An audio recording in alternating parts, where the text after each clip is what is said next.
मी उमेशजी तोरसकर यांना विनंती करणार आहे की आजच्या या आपला सिंधुदुर्ग डिजिटल न्यूज चॅनलच्या प्रवासाला आपण सदिच्छा द्या.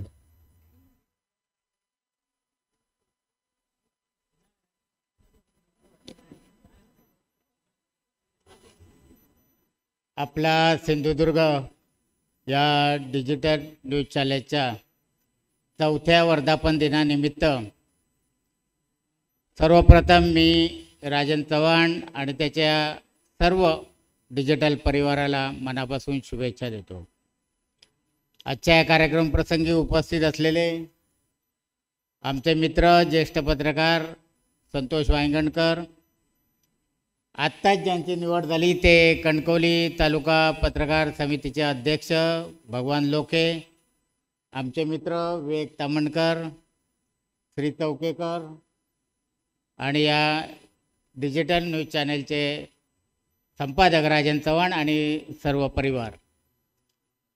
मित्र हो, वर्तमानपत्राच्या कार्यकाळात अनेक वर्ष आम्ही काम केलं. डिजिटल न्यूज चॅनेलचा कार्यकाळ आता सुरू आहे सध्या, आणि अशा या कार्यकाळात आमचे राजन चव्हाण आणि अशा अनेक जिल्ह्यातील पत्रकारांनी या डिजिटलच्या माध्यमातून एक जिल्ह्यातल्या पत्रकाराला व्यापक चळवळ निर्माण केली. त्याबद्दल मी त्यांना मनापासून धन्यवाद देतो. कारण आत्ताचं युग हे डिजिटल युग आहे.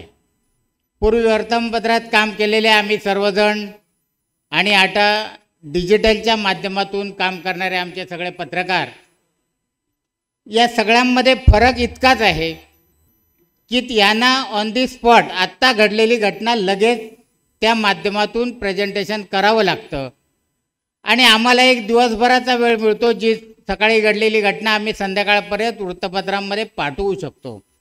त्याच्यामुळे आमच्यापेक्षा अधिकचे धावपळीतलं जीवन या सर्व माध्यमांचं आहे.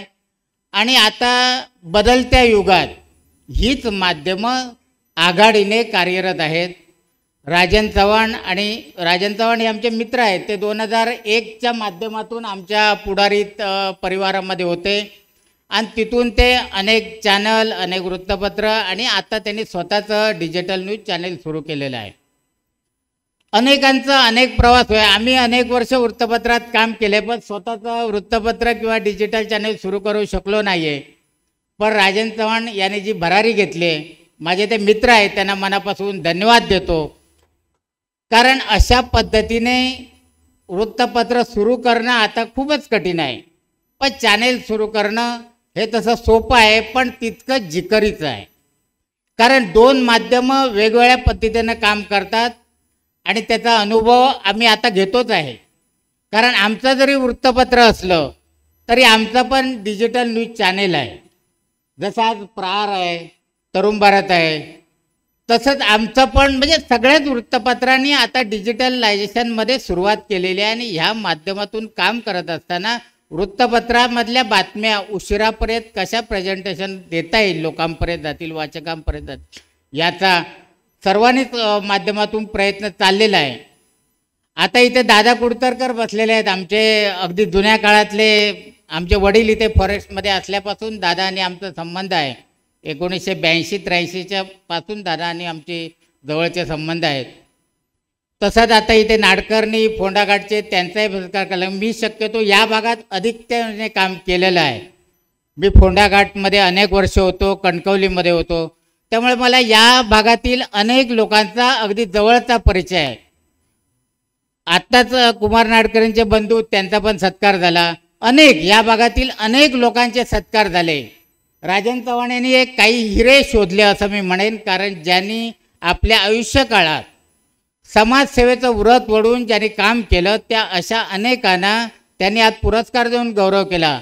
त्या सर्व पुरस्कारकर्त्यांचं सिंधुदुर्ग जिल्हा पत्रकार संघाचा अध्यक्ष या नात्याने मी मनापासून त्यांचं कौतुक करतो आणि आभार व्यक्त करतो की भविष्यात आपणही अशीच समाजसेवा करा, आणि या सिंधुदुर्ग डिजिटल न्यूज चॅनेलचं असंच काम उत्तरोत्तर होईल अशी सदिच्छा व्यक्त करतो, आणि त्या परिवाराला मनापासून शुभेच्छा देतो. आज सरिता पवार मॅडम इथे बसलेले आहेत, कथा आणि लेखिका आहेत. अनेक वर्ष आम्ही त्यांच्या बघतो आहे. त्यांचा पण एक साहित्यिक प्रवास आहे तो सुद्धा खूप मोठा आहे. आणि असं साहित्य पत्रकार अशा दोन्ही अंगाने राजन चव्हाण काम करत आहेत. यामुळे त्यांना मनापासून मी शुभेच्छा देतो आणि धन्यवाद व्यक्त करतो. मला इथे बोलवलं, माझा सन्मान केला, त्यामुळे मनापासून मी आभार व्यक्त करून धन्यवाद. ताज्या अपडेट्स आणि ताज्या बातम्यांसाठी आजच सबस्क्राईब करा आपला Sindhudurg digital news channel. Like करा, शेअर करा, कमेंट करा आणि महत्त्वाचं म्हणजे बेल आयकॉनला क्लिक करायला विसरू नका.